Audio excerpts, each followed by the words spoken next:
ॐ श्रीगणेशाय नमः। शङ्करं शङ्कराचार्यं केशवं बादरायणं सूत्रभाष्यकृतो वन्दे भगवन्तौ पुनः पुनः। ईश्वरो गुरुरात्मेति मूर्तिभेदविभागिने व्योमवद्व्याप्तदेहाय दक्षिणामूर्तये नमः। ओम शांति शांति शांति। बंधुओं, मैं ज्योति त्रिपाठी आप सभी साधकों के हृदय में विराजमान ईश्वरीय सत्ता को मेरा शत शत नमन करती हूँ। आज पुनः आचार्य शंकर द्वारा रचित ग्रंथ भज गोविंदम की व्याख्या हेतु हम सब उपस्थित हैं। अब तक हमने इस ग्रंथ के 12 श्लोकों का अध्ययन किया है और आज उसी श्रृंखला में श्लोक संख्या 13 का अध्ययन करने जा रहे हैं। मित्रों, आचार्य शंकर का ये ग्रंथ हम सबको समाज में कैसे जीना है, मनुष्य जीवन की जो अंतिम लक्ष्य है मुक्ति, उसको प्राप्त करने का क्या उपाय है और जीवन में जो हमारी गलत धारणाएं हैं, इन सब पर कैसे हमें विजय प्राप्त करनी है, इस ग्रंथ में अब तक हमने लगभग ये सब जान लिया। लेकिन कितना हमने जीवन में आत्मसात किया, ये आप स्वयं अपनी परीक्षा कर जान सकते हैं। आज का ये श्लोक आचार्य शंकर का हमें ये प्रेरणा देता है कि ईश्वर है, हमें अपने कर्म पर दृष्टि रखनी है, अपने लक्ष्य की प्राप्ति पर दृष्टि रखनी है। चिंता करने के लिए ईश्वर है, उसने इस सृष्टि की रचना की है। अनेक जीव जंतु, पशु पक्षी, वृक्ष और हम मनुष्यों को इस संसार में उसकी सृष्टि में स्थान मिला है। तो जब उन पशु पक्षियों का पालनहार वो है, तो हम मनुष्य को तो विशेष रूप से उसने बुद्धि के साथ भेजा है। तो हमारी रक्षा क्या वो नहीं करेगा? हमें इस जीवन यापन की चिंता उतनी ही करनी है जितनी समाज में चलने के लिए जरूरी है। लेकिन हम अज्ञानी हैं, इसमें कोई संशय नहीं है, क्योंकि हमारा जन्म यानी जीव का जन्म अज्ञानता के साथ ही होता है। वो अज्ञानता का विकार लेके ही पैदा होता है, इसमें कोई शक नहीं है। लेकिन अफसोस की बात ये होती है कि हम पूरा जीवन उस अज्ञानता में जिए। ये दुखी करने वाला, हम अज्ञानी होके पैदा जरूर होते हैं, लेकिन बुद्धि के माध्यम से हमें अज्ञान से ज्ञान की यात्रा करनी है। और आज के इस श्लोक में आचार्य शंकर हमें उसका उपाय भी बताते हैं कि ये अज्ञानता का जीवन हम कैसे ज्ञान की ओर ले जा सकते हैं, किसकी संगत में रहना चाहिए। तो आइए हम सब मिलकर इस श्लोक का उच्चारण करते हैं, तत्पश्चात इसकी व्याख्या करते हैं। काते कांता धनगत चिंता वातुल किम तव नास्ति नियंता त्रिजगति संचन संगतिरेका भवति भवार्न वितरणे नौका भज गोविंदम भज गोविंदम गोविंदम भज मूढ़मते। मित्रों, हम इस दुनिया में अपने शरीर को लेके, उसके पोषण को लेके, अपनी पद प्रतिष्ठा को लेके बहुत जागरूक होते हैं और नहीं होते तो हो जाते हैं। अर्थात शारीरिक स्वास्थ्य के प्रति तो हम जग जाते हैं, लेकिन मानसिक स्वास्थ्य के प्रति हमारी अवहेलना रहती है। जबकि शरीर का स्वास्थ्य जितना जरूरी है, उतना ही जरूरी मानसिक स्वास्थ्य है। अगर हम मानसिक रूप से स्वस्थ नहीं रहेंगे तो हमारी वृत्ति और हमारा आचरण और हमारे कर्म सब दूषित होंगे, और वहीं से हमारा लक्ष्य तय होता है कि हम किस तरफ बढ़ रहे हैं। हम अज्ञानता को लेके जन्म लेते हैं, विकारों को लेके जन्म लेते हैं, और ये सब के साथ होता है, क्योंकि ये संसार गुणमय दोष से युक्त है। संपूर्ण सृष्टि गुणमय युक्त है। केवल एक विधाता ही, ईश्वर ही है जो निर्दोष है, बाकी तो सब में कोई न कोई दोष है।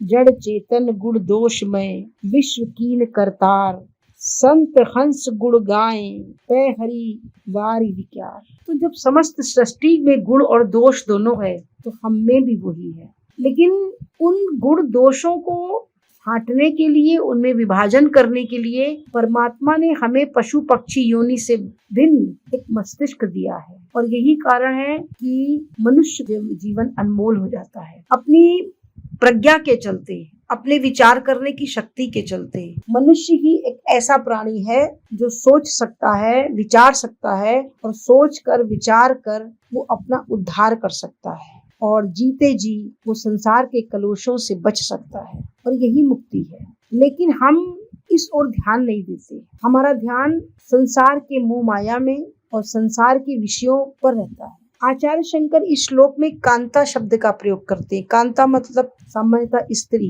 लेकिन उनका कहने का अभिप्राय स्त्री सहित अपने सारे संबंधों से है कि ए अज्ञानी पुरुष, तू धन की, अपने संबंधों की, इन सब चिंताओं से क्यों घिरा है? जो ईश्वर पूरे संसार का नियंता है, क्या वो तेरी चिंता नहीं करेगा या तेरे रिश्तों की चिंता नहीं करेगा? वो है करने वाला।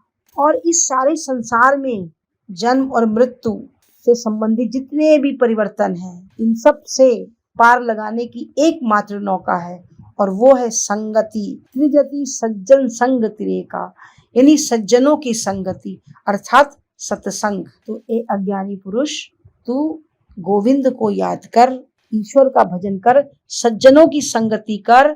और सज्जन की संगति एक ऐसी रास्ता है या तरीका है जो हमारे मानसिक स्वास्थ्य को लाभ दे सकता है। इसीलिए सत्संग को मोक्ष का द्वार कहा गया। मित्रों, जहाँ कुमति है वहीं पर सुमति भी है, जहाँ गुण है वहीं दोष है, जहाँ दोष है वहीं गुण है, जहाँ जड़ता है वहीं चेतन है। लेकिन अगर हम मानसिक रूप से स्वस्थ हैं, हमारा विचार, हमारी वृत्ति, हमारी सोच अगर ज्ञानमयी है, तो हमारी दृष्टि में ये संसार सार दिखता है। और अगर हमारी दृष्टि वैराग्य की है तो ये संसार असार दिखता है। लेकिन अगर हमारे पास ना ज्ञान है और ना ही वैराग्य है तो फिर हमें ये संसार दिखता है। कहने का अभिप्राय ये है कि हमारी मानसिक चेतना को ऊपर उठाने के लिए एक सत्संग ही एक जरिया है, लेकिन ऐसा होता नहीं। हम सब पत्नी के लिए, पुत्र के लिए, परिवार के लिए, रिश्तों के लिए, धन समृद्धि के लिए जीवन में चिंता करते हैं, और जबकि जीवन में चिंता से कुछ प्राप्त नहीं होता, ये सबको पता है, ये हम सबका अनुभव है। चिंता और चिता, चिता मुर्दे को जलाती है, चिंता जीवित को जलाती है। चिता मुर्दे को सिर्फ एक बार जला के राख करती है, लेकिन चिंता पूरे जीवन हमें जलाती है, और शरीर छूटने के बाद भी हमारे सूक्ष्म संस्कार बनकर जन्म जन्मांतर तक वो हमारे साथ होती है। और फिर वैसे ही हमारी वृत्ति, और वैसे ही हमारे जन्म, और वैसे ही हमारा ये चक्र चलता है। चिंता तो करने से कुछ नहीं मिलेगा, क्योंकि अगर हम चिंता करेंगे तो बिना वजह के विषयों से संबंधित संसार हमारे दिल दिमाग में उठता है, और हमारा मन उन पर आसक्त होता है, कभी परिवार को लेके, कभी रिश्तों को लेके। तो हमारे पास जो ऊर्जा है, जो मानसिक क्षमताएं हैं, जिसकी तेजस्विता से हम संसार की चुनौतियों का सामना कर सके, वो क्षीण होती है, वो हमारी क्षमता का नाश करती है। वो किसी भी व्यक्ति की क्रियाशीलता को, जिसने जीवन का, जिससे वो संग्राम लड़ सकता है, उसको समाप्त कर देने वाली होती है। चिंता हमारी क्षमताओं का नाश करने वाली है। मनुष्य इसलिए नहीं हारता कि उसके पास क्षमता नहीं है या वो कमजोर है और संसार के पास उसकी कमर तोड़ देने की ताकत है, बल्कि वो इसलिए हारता है कि वो चिंता में दिन प्रतिदिन कमजोर होता है, हर क्षण कमजोर होता है। वो चाहे तो इस कमजोरी से ऊपर उठ सकता है। जो संसार परिवर्तनशील है, जो आज है, जो कल नहीं है, उस संसार के लिए हमें चिंता क्या करनी। और आचार्य शंकर इस श्लोक में यही बताने का प्रयास कर रहे हैं कि जब व्यक्ति मानसिक रूप से पॉजिटिव नहीं है, मानसिक रूप से स्वस्थ नहीं है, तो उसकी वृत्ति और उसके कर्म उसका नाश करने वाले हैं, उसको कमजोर करने वाले हैं, और निर्बल का विनाश निश्चित रूप से होता है। तो हमें अपने शारीरिक स्वास्थ्य के साथ साथ अपने मानसिक स्वास्थ्य का भी ध्यान रखना है। हम किसके साथ अपना समय बिताएं, हम किन चीजों में अपना समय बिताएं। जीवन कितना कीमती है और संसार में समय सबका निश्चित है, ये हमने पिछले श्लोकों में अध्ययन किया। तो समय का सदुपयोग हम तभी कर सकेंगे जब हम समय की कीमत को समझेंगे और उसको मूल्य से मूल और ऊंचे से ऊंचे विचार की तरफ लगाएंगे। हमारे जीवन में एक कोई लक्ष्य होगा ऊंचे से ऊंचा, तभी हम अपने समय की कीमत को समझते हुए उसका उपयोग कर पाएंगे। मानसिक विचित्रता का अगर किसी को प्रमाण दे दिया जाए तो ये दुनिया और हम सब लोग उसको मानसिक विकृत पूर्ण व्यक्ति कहते हैं। लेकिन हम सब भी मानसिक विकृति से ही गुजर रहे हैं। हमें जब ये नहीं मालूम कि हमें क्या देखना है, क्या सुनना है, किससे हमारी चेतना ऊपर उठेगी, तो फिर हम विज्ञापनों की दुनिया से प्रभावित होते हैं और उन झूठे विज्ञापनों की दुनिया से प्रभावित होके अपने धन की और मन की हानि ही करते हैं। वो विज्ञापन जो हमारी मानसिक वृत्ति में इस बात का घर करते हैं कि ये बहुत लाभदायक है। अमिताभ बच्चन जी टीवी पर आते हैं और कहते हैं कि 1 रुपए का नवरत्न ये तेल एसी जैसी ठंडक देगा। हम विचार नहीं करते कि 1 रुपए में एसी की ठंडक कैसे मिल सकती है और जो चीज अचानक इतनी ठंडी लग रही है उसका केमिकल इफेक्ट भी क्या हो सकता है। हम अगर अपनी इंद्रियों को विचार पूर्वक कहाँ उनका उपयोग करना है ये चिंतन करें तो ऐसे कोई भी विज्ञापन या कोई भी व्यक्ति या व्यक्तित्व प्रभावित हमें तभी कर पाएगा जब हम उस पे सही और गलत को निर्णय करने की सोचेंगे। लेकिन हम इतनी तेजी से भाग रहे होते हैं कि हमें इन चीजों पर हमारी दृष्टि जाती नहीं। मैं अक्सर सुनती हूँ कि बड़ी यंग स्टेज में हार्ट अटैक आ गया, साइलेंट हार्ट अटैक आ गया। आज ही मैंने सुना अपने ही किसी रिश्तेदार के संदर्भ में कि सुबह वो मुझे मिली थी और बहुत अच्छे से हमारी उनकी बातचीत हुई थी और वो अपनी ड्यूटी पर थी। 10 मिनट की मुलाकात के बाद हम अलग हो गए। 2 दिन बाद पता चला कि जब हमारी उनकी मुलाकात हुई थी उसके 2-3 घंटे बाद ड्यूटी पर ही उनके हाथ पैर ऐसे हो गए जैसे उन्होंने हरकत करना बंद कर दिया और उसके बाद उनका ब्लड प्रेशर ओवर हाई हो गया। डॉक्टर ने सीटी स्कैन, एमआरआई पता नहीं क्या क्या कराया, कितने टेस्ट लिख दिए और उनकी एज मात्र 35-38 के बीच में है। जब मुझे ये पता चला तो मैं ये सोचने लगी कि आखिर इसके पीछे कारण क्या है। तो मुझे यही लगा, जीवन शैली। हम कभी भी ठहरना नहीं चाहते।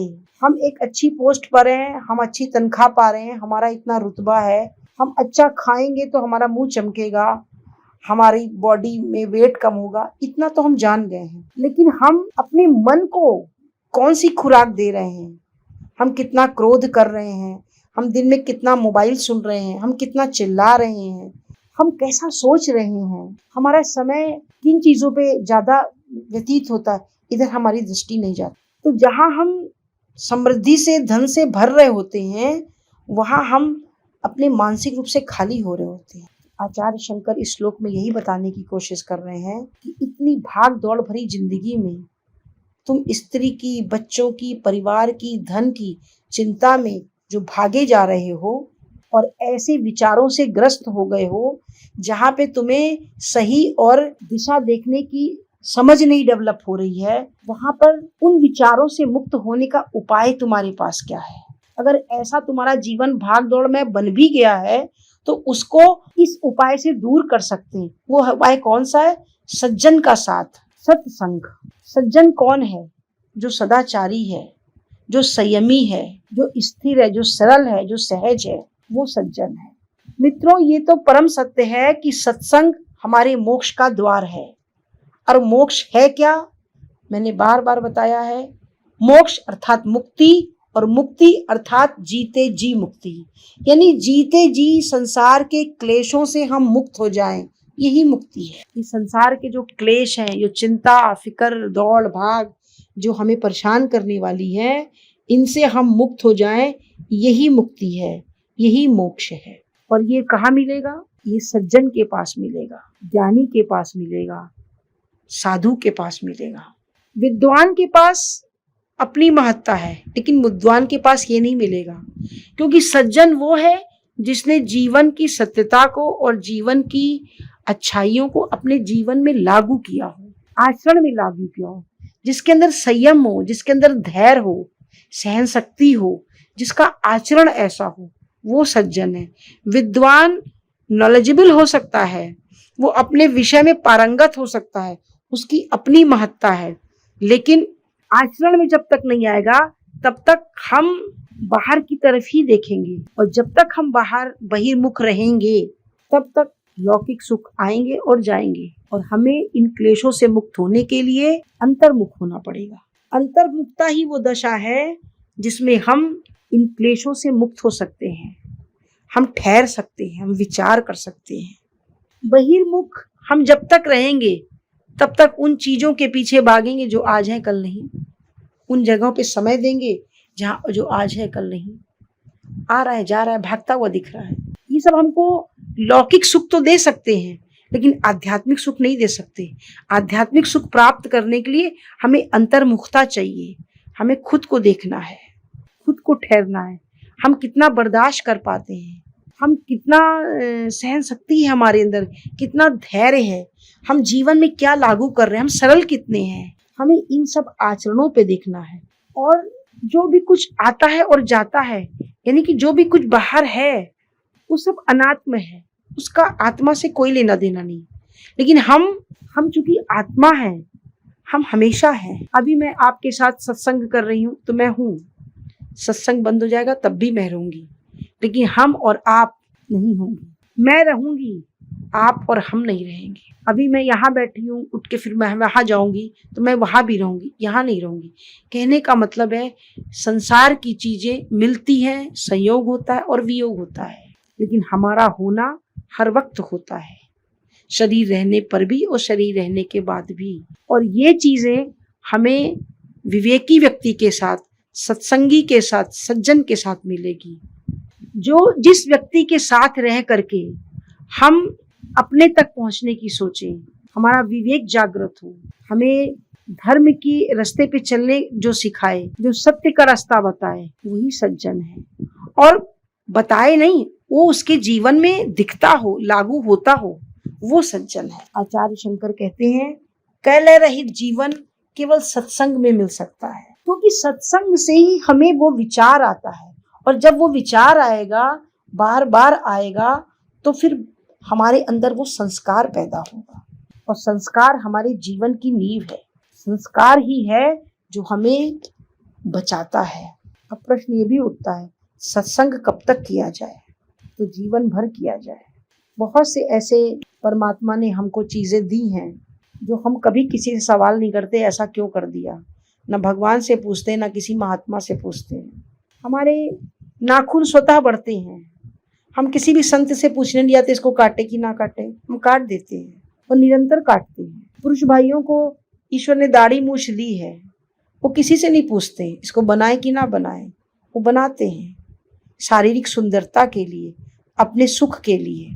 ऐसे ही अपने मन को बलवान करने के लिए, मन को आत्मनिर्भर करने के लिए, संसार की निर्भरता समाप्त करने के लिए, अपनी ताकत को, अपने को पहचानने के लिए हमें निरंतर सत्संग की छाया में रहना होगा, जीवन भर रहना होगा। क्यों? क्योंकि जैसे दाढ़ी मूछ बनाने के बाद फिर उगती है, वैसे ही ये दोषमय संसार की सृष्टि जो है, इसमें बार बार दोष आएंगे, बुराई आएगी। मन की वृत्ति है, मन को परिवर्तन चाहिए, वो बार बार आकर्षण में फंसेगा। इंद्रियां बाहर की तरफ है, वो बार बार अट्रैक्ट होंगी। एक सत्संग ही जो है जो हमें इस संसार समुद्र से पार कर सकता है। भवति भवार्न वितरणे नौका, यानी ये जो भव है, जन्म और मृत्यु का होना, यही भव सागर है। इस भव सागर से पार लगाने की एक ही नौका है और वो है सत्संग, सज्जनों का संग। सज्जन के साथ रहकर ही हमारे कुविचार उठना बंद होते हैं। उठते भी हैं तो वो बंद हो जाते हैं, उन पे लगाम लगती है। क्योंकि जो स्वयं संयमी है, जिसका खुद अपना दृष्टिकोण है, अपना लक्ष्य है, ऐसे सज्जन की संगति के अलावा दूसरा कोई रास्ता ही नहीं है जो हमें सही दिशा में ले जाए। और जब हम निरंतर इस सत्संग की नौका पे सवार रहेंगे तो हमारी पुराने संस्कार धीरे धीरे मिटेंगे और हमारा एक नया दृष्टिकोण होगा, स्वच्छ मानसिकता होगी। हमारे अंदर स्त्री के प्रति, संबंधों के प्रति, धन के प्रति लोलुपता, अट्रैक्शन एक कम होगा। हमें समझ में आएगा क्या स्थिर है, क्या अस्थिर है। जीवन में हमारे कदम किस तरफ बढ़ने चाहिए। हमारी आवश्यकताएं तो पूरी हो रही हैं, हमारी इच्छाएं हमें परेशान कर रही, हम ऐसा सोच पाएंगे। एक नई दिशा, एक नई दृष्टि, और ये जो हमारा जो सोचने का जो तरीका है, यही है ज्ञान की दृष्टि, यही है ज्ञान चक्षु। इसी को ज्ञान चक्षु कहते हैं। और तब जब हम इन चीजों को अपने जीवन में लागू करेंगे तभी ये आध्यात्मिक सुख जो दिखता नहीं है एहसास होता है। और फिर वो सुख सुख होगा क्योंकि वो कलह रहित होगा, शोक संताप रहित होगा, शांतिप्रद होगा। वरना बहुत सुविधाएं होने के बाद भी अनंत कलह अंदर है, मन में शोक संताप है, तो सुखी होने के बाद भी यही निकलता है क्या सुख है। कोई ना कोई दुख, कोई ना कोई तड़प हमारे अंदर हमेशा रहती है। अब सवाल ये है कि जिनके पास गुरु ना हो, जिनके पास सज्जनों का साथ का अवसर ना हो, ऐसी व्यवस्था ना हो, सत्संग जाने का जरिया ना हो, वो क्या करें? तो वो पुस्तकों का अध्ययन करें। ऐसे सत्संगियों के, ऐसे गुरुजनों की, संतों की ऑटोबायोग्राफी को पढ़ें, उनकी वाणी को पढ़ें, उन्होंने अपने पुस्तकों में क्या लिखा है उसका स्वाध्याय करें। और फिर कह रही हूँ, इंटरनेट के द्वारा सत्संग सुने, उन्हीं विचारों को बार बार मनन करें, चिंतन करें। और जब हम हर क्षण, तो हमारा सोचने का नजरिया बदल जाता है। जब नजरिया बदलता है तो दुनिया बदलती दिखती है। शास्त्रों में कहा गया है, यथा दृष्टि तथा सृष्टि। जैसी आपकी नजर होगी वैसे ही नजारे होंगे। फिर ना किसी से शिकायत होगी, ना किसी से अपेक्षा होगी। फिर हम अपने में, हमें प्रसन्न रहने के लिए, खुश रहने के लिए बाहर के संसाधनों की जरूरत नहीं पड़ेगी। कोई बात करने वाला नहीं है तो टीवी खोलने की जरूरत नहीं रहेगी। हम अपने पढ़ने में मग्न हैं, हमारे पास समय नहीं है। हम अपने में खुश रहेंगे। अपने में पूर्णता प्राप्त करना, अपने में पूर्णता को महसूस करना, यही जीवन का लक्ष्य होना चाहिए। क्योंकि बाहर से जो भी कुछ आ रहा है वो एक ना एक दिन तो जाएगा भी। जो भी आया है वो जाएगा।